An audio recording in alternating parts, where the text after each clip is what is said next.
What's up guys, welcome back to the channel. In today's video we are going to learn how to buy stocks on the Black Star app. Now in my previous video I took you through the steps involved in how to install the Black Star app. The app is not actually available on the App Store for direct installation.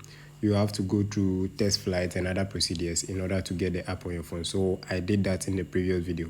Now today we are taking a look at how or the steps involved in getting the Ghanaian stocks. So today we are going to be using the GCB PLC stock as an example. So all you need to do is log into your account and then head over to this section right here, markets. Click on markets and then navigate right under the quick access sign there. You will see stocks. Click on stocks and then you have the stock market. Now this is actually the US stock market. When you click on view more, you see Adobe, Autodesk, A-Lab, and all these US stocks there. You can actually invest in US stocks on this app as well. But then let's go back and then at the right side you will see global. Click on global and then select Ghana.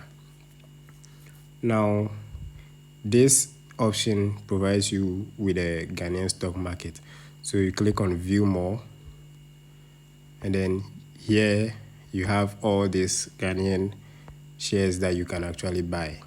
Now there are three sections in this.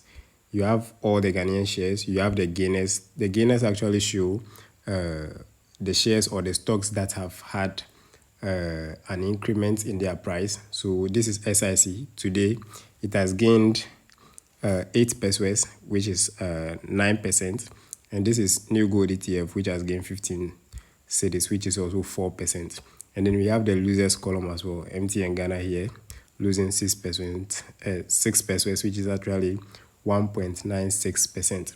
So let's go back to all and then let's search for the share that we are buying, which in this case is going to be GCB. So we click on GCB right here. Now at the moment I'm recording this video, GCB is worth 8 cedis, 1 peso. So the next thing you want to do is just go down and select buy. So click on buy. And then the amount you want to buy, you type in the amount you want to buy. In this case, I'm going to use all my balance to do that. So I'll be going for 538.61. And the next thing you want to do is click on proceed to buy. Confirm the order and voila, you have just purchased your GCB shares. You can see here in this column, GCB Bank Limited, 520 cedis. You click on these three dots, you can actually see the details of your order, the order amount, the date, and everything. So yeah, that is it. Very simple steps to buy stocks on the Black Star app. If you want more interesting videos like this one, click that subscribe button